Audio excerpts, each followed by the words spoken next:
اس لیے عزیز دوستو سرکار آسا کے مشن سے جڑ جاؤ اور سرکار آسا نے طریقہ سکھایا ہے جب تمہیں غم لاحق ہو جائے جب تمہیں پریشانی آ جائے جب تم دقت میں پڑ جاؤ تو اپنے پیر و مرشد کو محبت سے یاد کرو سبحان اللہ محبت سے یاد کرو یاد کرنے کے دو طریقے ہیں انسان مجبوراً بھی یاد کرتا ہے اور مسرورن بھی یاد کرتا ہے انسان دکھانے کے لیے بھی یاد کرتا ہے اور انسان دل سے بھی یاد کرتا ہے انسان کبھی کبھی لوگوں میں اپنے تاریخ کو جمانے کے لیے یاد کرتا ہے اور کبھی کبھی اپنے دل کی محبت کا اظہار کرتا ہے یاد رکھنا جب اپنے پیر و مرشد کو تم اس نیت کے ساتھ یاد کرو گے اے میرے پیر و مرشد اللہ نے آپ کو وہ طاقت دی ہے کہ ہم سے جو کام نہ ہو سکے آپ کی طرف اس کام کو بڑھا دیں گے آپ کا اشارہ ہو جائے گا کام بنتا ہوا نظر آئے گا آپ کا اشارہ ہوگا میرا ہوا مقدر بنتا ہوا نظر آئے گا آپ کا اشارہ ہوگا کام بنتے ہوئے نظر آئے گے اور یہ میسج سرکار آسی نے دیا ہے اس انداز سے دیا ہے سرکار آسی کے پیر و مرشد حضرت قطب الہند غلام معین رحمۃ اللہ تعالی رحمت والا شریف کی سرزمین پر آرام کر رہے ہیں جہاں ہم اور آپ اس میں دائرہ کرتے ہیں ان کی ہستی کا کیا کہنا ہم انہیں قطب الہند کہتے ہیں ہم انہیں قطب الہند جانتے ہیں لیکن سرکار آسی انہیں قطب الہند نہیں کہتے تھے قطب عالم کہتے تھے اے میرے پیر و مرشد آپ صرف ہندوستان کے قطب نہیں ہیں بلکہ پوری کائنات کا قطب اللہ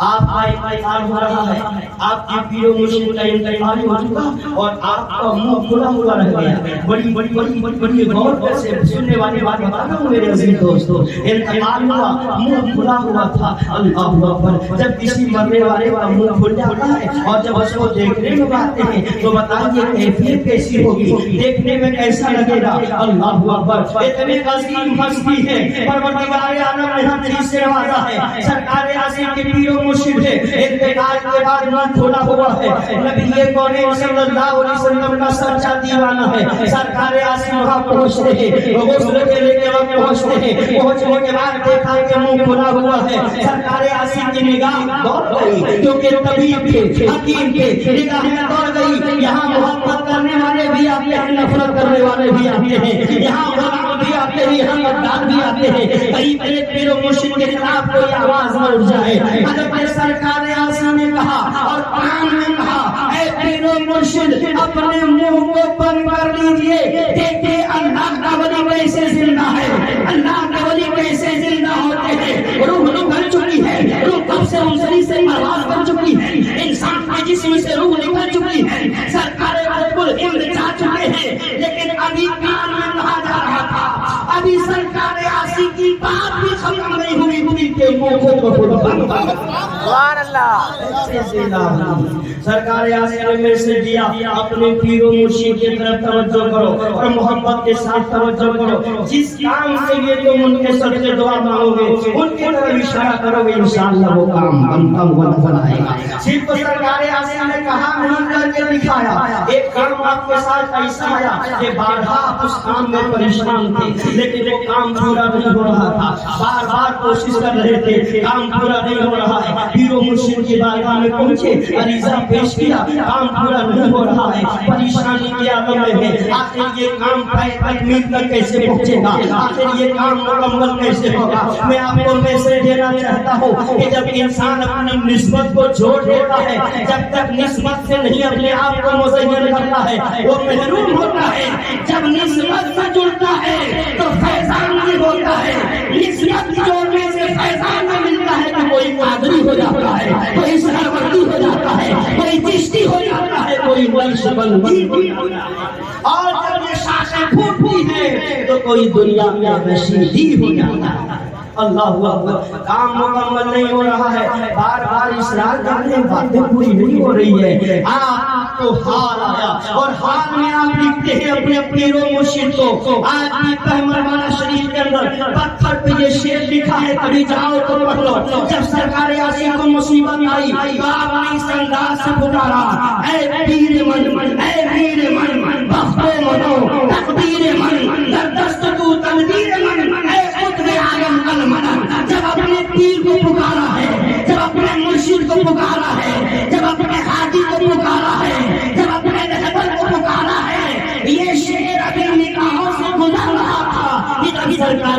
کا کام بنتا ہوا معلوم یہ ہوا محبت سے آپ اپنے بندوں کو پکارو عقیدت سے پکارو انشاءاللہ تعالی فیضان ملے گی. ایک آیت کریمہ جو میں نے پڑھی تو سرکار آسیہ کا شعر بالکل میرے نظروں کے سامنے میں گھومنے لگا اور میرے نگاہوں میں یہ شعر چپک گیا. قرآن کی آیت میں پڑھ رہا تھا انسان جب مرتا ہے اس کی کیفیت کیا ہوتی ہے؟ ان الذین قالوا ربنا اللہ ثم استقاموا تتنزل علیہم الملائکہ. بے شک ان الذین قالوا جب موت کھڑی آتی ہے تو فرشتے قالوا ربنا اللہ شیطان اس سے پوچھتا ہے تم مجھ کو خدا کہو بار بار اصرار کرتا ہے لیکن جو اللہ کا نیک بندہ ہوتا ہے جو اللہ کا پرہیزگار بندہ ہوتا ہے جو اللہ کا پاکیزہ بندہ ہوتا ہے جس کے سینے میں شریعت و طریقت اور جس کے سینے میں اللہ و رسول کا خوف ہوتا ہے وہ کیا کہتا ہے قالوا ربنا اللہ قالوا ربنا اللہ ثم استقاموا. پھر اس میں ڈٹ جاتا ہے اللہ کو جب یہ ہوتا ہے تو اوپر سے فیضان کیا ہوتا ہے اللہ تعالیٰ کی رحمت و نور کیسی برستی ہے. اللہ کا خوف اے مرنے والوں خوف نہ کرو اللہ کا خوف اے مرنے والوں ڈرو نہیں اللہ کا خوف قبر کا خوف مت کرو اللہ کا خوف حشر کا خوف مت کرو اللہ کا خوف میزان کا خوف مت کرو اللہ کا خوف صراط کا خوف مت کرو اللہ کا خوف وہاں پیاس کی فکر مت کرو اللہ کا خوف ولا تحزنوا اولاد کا غم نہیں تمہارے سینے میں آنا چاہیے مکان کا غم اپنے سینے میں مت لاؤ اللہ کا خوف ولا تحزنوا. جب تم نے اللہ کو مان لیا ہے تو من کے وقت خوف بھی نہیں ہے غم بھی نہیں ہے اور حالات کیا بدلتے ہیں تتنزل علیہم الملائکہ. پھر اس کے پاس فرشتے نازل ہو جاتے ہیں. اللہ تعالیٰ کو ولا تحزنوا فرشتے نازل ہوئے خوف سے غم سے بیگانے کر دیا اور کہا وَأَبْشِرُوا بِالْجَنَّةِ الَّتِي كُنتُمْ تُوعَدُونَ. اے انسان تم نے نماز کے ذریعے اللہ کو راضی کر لیا ہے اے انسان تم نے سچائی کی بنیاد پہ اللہ کو راضی کر لیا ہے اے انسان تم نے اپنی عبادت کی بنیاد پہ اللہ کو راضی کر لیا ہے. وَأَبْشِرُوا بِالْجَنَّةِ الَّتِي كُنتُمْ تُوعَدُونَ. اور بشارت ہے اس جنت کی جس کا تم سے وعدہ کیا گیا تھا. اب ذرا آپ مجھے بتائیے جس کو موت کے وقت جنت دکھا دی جائے وہ کبھی ڈرے گا کبھی نہیں ڈرے گا. جس کو اپنی منزل کا پتہ لگ جائے گا کبھی وہ ڈرے گا نہیں ڈرے گا وہ کبھی غم کرے گا نہیں کرے گا. بس یہی حالت سرکار عاصمی کی. دنیا کا جانے والا انسان جاتے جاتے ڈر رہا ہوتا ہے خوف میں ہوتا ہے پیاس میں ہوتا ہے اور آکاش آکاش کہتا ہوا نظر آتا ہے ڈر کا ماحول ہوتا ہے. لیکن سرکار عاصمی جب جا رہے ہیں تو قرآن کی ایک آیت کی تفسیر بن کے جا رہے ہیں. خود ارشاد فرماتے ہیں آج پھولے نہ سمائیں گے کفن میں عاصی آج پھولے نہ سمائیں گے کفن میں عاصی ہے شب گور بھی اس گل سے ملاقات. جس کو جنت دکھا دی گئی ہے جس کو منزل کا پتہ چل گیا ہے جو رسول اللہ کے دیدار کے لیے جا رہا ہے جو رسول کائنات کی ملاقات کے لیے جا رہا ہے اب اسے کسی چیز کا خوف نہیں ہے. آپ پھولے نہ سمائیں گے کفن میں عاصی ہے شب گور بھی اس گل سے ملاقات. آج دنیا میں لوگ نماز کے بعد جنت مانگ رہے ہیں حج کرنے کے بعد جنت مانگ رہے ہیں روزہ رکھنے کے بعد یا اللہ ہمیں جنت الفردوس میں جگہ دینا یا جو جا چکے ہیں انہیں جنت الفردوس میں جگہ دے دینا. لیکن آؤ میں آپ کو بتانا چاہتا ہوں حضرت خواجہ ابراہیم رحمۃ اللہ تعالیٰ سفر حج میں نکلے ہیں. ہر قدم پہ 2 رکعت نماز پڑھتے ہیں کہیے سبحان اللہ. ہر قدم پہ 2 رکعت نماز پڑھتے ہیں. بتاؤ اس انداز سے اس زمانے میں کوئی حج کیا ہے کہ ایک قدم چلے اور 2 رکعت نماز پڑھے ایک قدم چلے اور 2 رکعت نماز پڑھے. حضرت خواجہ ابراہیم سفر حج میں نکلے ہیں ایک قدم پہ 2 رکعت ایک قدم پہ 2 رکعت. 14 سال کا زمانہ گزرا تب جا کے خانہ کعبہ پہ پہنچے ہیں اور خانہ کعبہ کے پاس جب پہنچے تو دیکھا کہ سامنے خانہ کعبہ نہیں ہے. خانہ کعبہ تو کہیں جا چکا ہے کعبہ کہیں غائب ہو چکا ہے. آواز آئی ابراہیم صبر کرو کعبہ کہیں گیا ہے ابھی لوٹ کے آ جائے گا. ابراہیم نے پوچھا کعبہ کہاں گیا ہے؟ ساری دنیا میں کعبہ کی طواف کرتی ہے کعبہ کس کے طواف میں گیا ہے؟ آواز آئی رابعہ بصری کی طواف کے لیے کعبہ. سبحان اللہ. اندازہ لگائیے یہ پہنچ گئے وہاں اور کہا یہ شور کیا ہے، یہ منظر کیا ہے؟ رابعہ بصری نے کہا تم نے کعبہ کے لیے چلا تھا تو تمہیں 14 سال کے بعد بھی کعبہ نہ ملا، میں کعبے کے پروردگار عالم کو چاہ رہا تھا، کعبہ کا جو رب ہے اسے چاہ رہا تھا، کعبہ کا جو مالک ہے اس کے طرف نہ لگایا تھا۔ حالت یہ ہوئی ہے یہ کعبہ خود میرے طواف کے لیے آیا ہے۔ سرکار آسی نے بھی یہی میسج دیا ہے، اصل فتنہ ہے قیامت میں بہار فردوس، اصل فتنہ ہے قیامت میں بہار فردوس۔ جس میرے کچھ بھی نہ چاہے مجھے وہ دل دینا، جس میرے کچھ بھی نہ چاہے مجھے وہ دل دینا۔ اس کے میرے عزیز دوستو سرکار آسی کی شاعری میں نصیحت بھی ہے، سرکار آسی کی شاعری میں فکر بھی ہے، سرکار آسی کی شاعری میں علم بھی ہے، سرکار آسی کی شاعری میں حکمت بھی ہے، سرکار آسی کی شاعری میں ہدایت بھی ہے، سرکار آسی کی شاعری میں عشق رسول کا جلوہ بھی ہے، سرکار آسی کی شاعری میں محمد رسول اللہ کا سیرت بھی لگ رہا ہے، سرکار آسی کی شاعری میں کیا کچھ نہیں ہے۔ اگر سرکار آسی کا دیوان پڑھو گے تو تمہیں عشق رسول بھی مل جائے گا اور دنیا کی دولت بھی ملے گا۔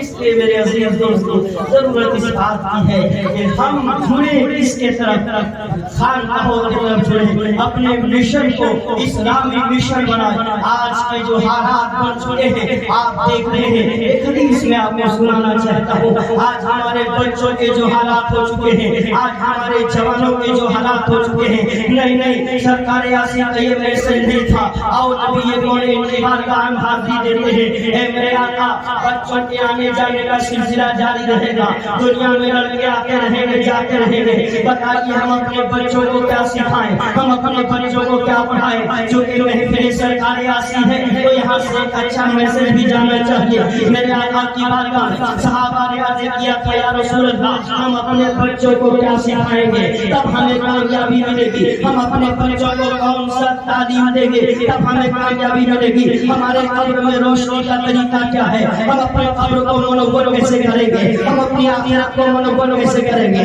ہمارے بچے فرما بردار کیسے بنیں گے، ہمارے بچے باادب کیسے بنیں گے، ہمارے بچے عاشق رسول کیسے بنیں گے، ہمارے بچوں کے اندر دین کی فکر کیسے پیدا ہوگی، ہمارے بچوں کے اندر شریعت و طریقت و معرفت کے کردار کی نبیت کیسے بنے گی، ہمارے بچوں کے اندر اسلام کو آگے لے جانے کی فکر کیسے پیدا ہوگی۔ سینکڑوں سوالات تھے اللہ کے رسول کی بارگاہ میں، لیکن پیارے آقا نے سینکڑوں دعا نہیں بتائی ہے، محمد رسول اللہ نے سینکڑوں دعا کا انتخاب نہیں کیا ہے۔ غور سے سنیے آقا دو جہاں نے ارشاد فرمایا تھا اگر تم اپنے بچوں کو فرما بردار بنانا چاہتے ہو، تم اپنے بچوں کو باادب بنانا چاہتے ہو، تم اپنے بچوں کو دین کا سپاہی بنانا چاہتے ہو تو حدیث پاک کے اندر آیا علموا اولادکم القرآن، سب سے پہلے اپنے بچوں کو قرآن پڑھاؤ، سب سے پہلے اپنے بچوں کو اللہ کا کلام پڑھاؤ۔ جب تمہارا بچہ قرآن پڑھے گا تو اللہ کی جانب سے اس کے اندر پروردگار عالم ادب کے تقاضوں کو ڈالا۔ علموا اولادکم القرآن، سب سے پہلے قرآن پڑھاؤ۔ یہی وجہ ہے کہ سینکڑوں جگہ سے جو لوگ سمجھتے ہیں کہ میرا بیٹا آگے زمانے فرما بردار بنے گا وہ بھیجتا ہے مدرسہ میں، جاؤ قرآن پڑھو، قرآن پڑھو گے تو باادب بنو، قرآن پڑھو گے تو تمہیں اللہ تعالیٰ اور بھی توفیق دے گا، تمہارے ذریعے سینکڑوں لوگوں کی زندگی سنورے گی۔ لیکن آقا دو جہاں یہی خاموش نہیں ہوئے، اس لیے بہت سے قرآن پڑھنے والے بھی گمراہ ہو گئے، بہت سے قرآن پڑھنے والے کافر ہو گئے، بہت سے قرآن پڑھنے والے بھی دنیا میں بگڑتے ہوئے نظر آئے، بہت سے قرآن پڑھنے والے کا دل بھی بگڑتا ہوا نظر آیا۔ اللہ کے رسول کی حدیث یہی کا خاموش نہیں رہی، آگے محمد رسول اللہ نے ارشاد فرمایا قرآن پڑھاؤ، اس انداز سے پڑھاؤ وہ محبتی عشق رسول میں قرآن پڑھاؤ، نبی کے کونین کی محبت میں قرآن پڑھاؤ۔ جب قرآن بھی ہوگا رسول کا عشق بھی ہوگا تو دنیا کی کوئی طاقت اسے جنت جانے سے روک نہیں سکتی۔ اور یہی تک نہیں، یہی تک نہیں، آگے فرمایا وہ محبت اہل بیتی، سبحان اللہ، وہ محبت اہل بیتی، وہ محبت اہل بیتی۔ صرف قرآن سے محبت کرنا کافی نہیں ہے، صرف محبت مجھ سے محبت کرنا کافی نہیں ہے۔ اے دنیا والوں سن لو، اگر تم کامیابی چاہتے ہو، اپنے ایمان کی حفاظت چاہتے ہو، اپنے دلوں کی صفائی چاہتے ہو، تو قرآن سے بھی محبت کرنا ہوگا، رسول سے بھی محبت کرنا ہوگا، اور اہل بیت اطہار امام حسن و حسین سے بھی محبت کرنا ہوگا۔ اس لیے میرے عزیز دوستو، یہ دو چیزیں بڑی بڑی تھی، لیکن آج ان چیزوں کو ہم چھوڑتے ہوئے نظر آ رہے ہیں، آج ان چیزوں سے ہم دور ہوتے ہوئے نظر آ رہے ہیں، آج ان چیزوں سے ہم بیگانہ ہوتے ہوئے نظر آ رہے ہیں۔ قرآن اب تو صرف اور صرف برکت کے لیے آپ پڑھیا کرتے ہیں، یہی قرآن ہے جس کے بارے میں اللہ نے فرمایا تبیانا لکل شیء، ہر چیز کا بیان اس کے اندر ہے۔ آپ اس قرآن کو چھوڑتے ہوئے نظر آ رہے ہیں، لیکن آپ اسی قرآن کے مطابق آپ ذرا اولیاء اللہ کی زندگی دیکھو، اولیاء اللہ کی سیرت دیکھو، قرآن سے لگاؤ دیکھو، قرآن سے محبت دیکھو۔ پروردگار عالم کے اولیاء کس انداز سے محبت کرتے ہیں، پروردگار عالم کے ولی قرآن سے کس انداز سے محبت کرتے ہیں۔ میرے دوستو، سرکار عاصم کا یہ وقت تھا، رات کے سناٹے میں جب آنکھیں کھل جاتی تھی تو دوبارہ سونے کی کوشش نہیں کرتے تھے، کتابوں میں آیا ہے، قرآن اٹھاتے تھے اور فجر تک قرآن کی تلاوت کیا کرتے تھے، فجر تک قرآن کو سمجھنے کی کوشش کیا کرتے تھے، قرآن سے علم حاصل کر کے دنیا تک پہنچانے کی کوشش کرتے تھے۔ آج قرآن سے دور ہو چکا ہے، آج اللہ کے رسول کے احکام سے ہم دور ہو چکے ہیں۔ آج کا بچہ باپ کا کہا نہیں مان رہا ہے، آپ دیکھ رہے ہیں بچے کس طرح بگڑتے ہوئے نظر آ رہے ہیں۔ چوراہے پہ شراب پیتا ہوا آپ کا بچہ ملے گا، سگریٹ پیتا ہوا آپ کا بچہ ملے گا، جوا کھیلتا ہوا آپ کا بچہ ملے گا۔ بتاؤ کہاں سے یہ بگاڑ پیدا ہوئے ہیں؟ یاد رکھو، اگر اپنے بچوں کو تم اولیاء اللہ سے جوڑ دو گے، اپنے بچوں کو خانقاہوں سے جوڑ دو گے، اپنے بچوں کو پیر و مرشد سے جوڑ دو گے، تو پیر و مرشد کا فیضان ہوگا۔ وہ چوراہے پہ سگریٹ نہیں بلکہ چوراہے پہ کھڑے ہو کے دین کی باتیں بتا رہا ہوگا، دین کی باتیں سمجھا رہا ہوگا۔ اس لیے ضرورت ہے خود بھی خانقاہوں سے جڑے اور اپنے بچوں کو بھی خانقاہوں سے جوڑنے کی کوشش۔ میرے عزیز دوستو، یہ محفل سرکار آسی ہے، اس لیے سرکار آسی کے مشن کو ہمیں عام کرنا ہے، سرکار آسی کے مشن کو ہمیں سمجھنا ہے۔ سرکار آسی کا مشن کیا تھا؟ آپ کا پاور کیا تھا؟ ذرا دیکھیے، گورکھپور کی سرزمین ہے، حضرت شاہی نبی سبزپوش رحمت اللہ تعالیٰ علیہ کے جگر میں درد ہوا ہے۔ ذرا پاور کو دیکھیے، جہاں سارے ڈاکٹر مار کھا جاتے ہیں، جہاں سارے طبیب جواب دے دیتے ہیں، جہاں سارے ڈاکٹر فیل ہو جاتے ہیں کہ نہیں میرے بس کی بات نہیں ہے، ڈاکٹر بھی ہاتھ جوڑے کھڑا ہے، بڑے بڑے طبیب بھی ڈاکٹر ہاتھ جوڑے کھڑا ہے، ایم بی بی ایس بھی ہاتھ جوڑے کھڑا ہے، لیکن اللہ نے ان پر گزیدہ بندوں کو وہ طاقت عطا کی ہے کہ جب سارے دروازے بند ہو جاتے ہیں تو اللہ نے ان اولیاء اللہ کو اتنی طاقت دی ہے کہ یہ کچھ کرتے نہیں ہیں، اشارہ کرتے ہیں اور کام بنتا ہوا نظر آتا ہے۔ ایک اشارے میں سے ایک کام بنتے ہوئے نظر آتے ہیں۔ حضرت سید شاہی نبی سبزپوش رحمت اللہ تعالیٰ علیہ جگر میں درد ہوا ہے، پریشانی بڑھ رہی ہے، تکلیف بڑھتی ہوئی نظر آ رہی ہے، آپ پریشان نظر آ رہے ہیں۔ اللہ اکبر، طبیبوں کو دکھایا گیا ہے، ڈاکٹروں کو دکھایا گیا ہے، علاج ہو رہا ہے، لیکن تکلیف بڑھتی ہوئی نظر آ رہی ہے۔ دیکھو سرکار آسی کی انگلی میں کتنی طاقت ہے، سرکار آسی کی انگشت میں اللہ نے کتنی طاقت رکھی تھی۔ جگر میں درد ہو رہا ہے، چاہیے تھا کہ ٹیبلٹ کھا لیں، جگر میں درد ہو رہا تھا، چاہیے کہ وہاں کسی طریقے سے علاج کر کے اس کو ختم کیا جائے، لیکن نہیں، سرکار آسی حاضر تھے۔ آپ دیکھیے تو صحیح میرے جگر میں درد کیسا ہو رہا ہے، اللہ نے کتنی طاقتیں دی ہے ان کی انگلیوں میں۔ کتابوں کے اندر آیا کہ آپ نے جہاں درد ہو رہا تھا اپنی انگشت مبارک کو رکھ دیا ہے، ابھی وقت بھی نہیں نکلا ہے کہ جگر کا درد ختم ہوگا۔ جب سرکار آسی کی انگلی کا یہ عالم ہے تو ہاتھ کا عالم کیا ہوگا؟ جب ہاتھ کا یہ عالم ہے تو سینے کا عالم کیا ہوگا؟ اور پھر سرکار آسیہ کے ذات اور عظمت کا عالم کیا ہوگا؟ اس لیے میرے عزیز دوستو آپ اس سے جڑنے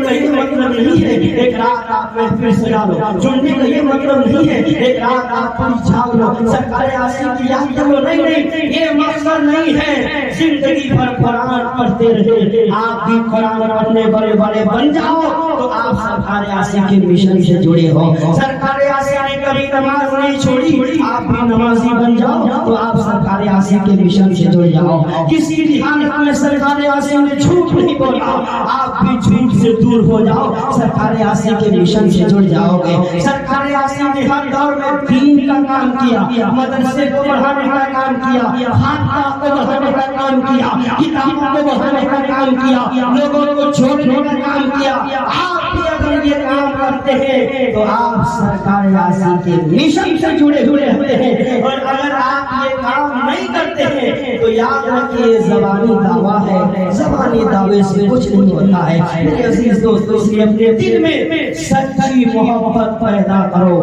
اللہ کے ولیوں کی، سچی محبت پیدا کرو اپنے پیر و مرشد کی، سچی محبت پیدا کرو اپنے رہبر و رہنما کی۔ اس لیے سچی محبت جب ہوتی ہے تبھی فیضان ملتا ہے، تبھی فیض و برکات ملتے ہیں۔ زبانی محبت سے کچھ ملا کرتا ہے۔ مجمع البحرین کی بارگاہ میں آخری بات بتا کے میں کس کو جاؤں گا۔ میرے عزیز دوستو مجمع البحرین کی بارگاہ میں ہم نے ایک سوال کیا، مجمع البحرین کی بارگاہ میں ہم نے پوچھا کہ دنیا میں جو لوگ غلط کرتے ہیں وہ آگے بڑھتے ہوئے نظر آ رہے ہیں، جن کا کام جھوٹ بولنا ہے دنیا میں وہی پھیل رہے ہیں، ان کی بلڈنگیں بن رہی ہیں، ان کی جائیداد بن رہے ہیں، ان کی بلڈنگیں بن رہی ہیں۔ جو انسان سچائی کے ساتھ کام کرتا ہے وہ انسان فقیر بنتا ہوا نظر آ رہا ہے، جو نماز نہیں پڑھتا وہ اچھی بلڈنگیں بنا رہا ہے، جو نماز پڑھتا ہے وہ فقیر بنتا ہوا نظر آ رہا ہے۔ مجھے بتائیے مجمع البحرین نے آیت کریمہ پڑھی تھی وَمَن يُرِدْ ثَوَابَ الدُّنْيَا نُؤْتِهِ مِنْهَا وَمَن يُرِدْ ثَوَابَ الْآخِرَةِ نُؤْتِهِ مِنْهَا۔ سنو، جو انسان دنیا کا طلبگار ہو رہا ہے پروردگار عالم اس کے لیے دنیا کا دروازہ کھول دیتا ہے، دنیا کا دروازہ کھولتا ہے اور وہ مال کماتے کماتے گمراہ ہو جاتا ہے۔ وَمَن يُرِدْ ثَوَابَ الْآخِرَةِ نُؤْتِهِ مِنْهَا، جو آخرت کا طلبگار ہے پروردگار عالم اسے یہاں مصیبت دیتا ہے اور ہمیشہ کی زندگی وہاں عطا کر دیتا ہے، جنت وہاں عطا کر دیتا ہے۔ اللہ اکبر۔ حضرت فانی گورکھپوری علی رحمت رضوان کی طبیعت خراب ہوئی، لوگوں نے پوچھا آپ کا حال کیا ہے، آپ کی طبیعت کیا ہے؟ اللہ کے ولیوں کے اندر کتنی عاجزی، کتنی انکساری، کتنا صبر ہوتا ہے۔ آپ نے ایک شعر پڑھا تھا شکوہ نہ بخت کا نہ گیلا روزگار کا، شکوہ نہ بخت کا نہ گیلا روزگار کا، جس حال میں ہوں شکر ہے پروردگار کا، جس حال میں ہوں شکر ہے پروردگار کا۔ اس لیے میرے عزیز دوستو آج کے اس اسٹیج سے آپ کو میسج دیا جاتا ہے کہ آپ اللہ کے ولیوں سے جڑیے، ان کی کتابوں کو پڑھیے، ان کی سیرت کا مطالعہ کیجیے، ان کی عظمت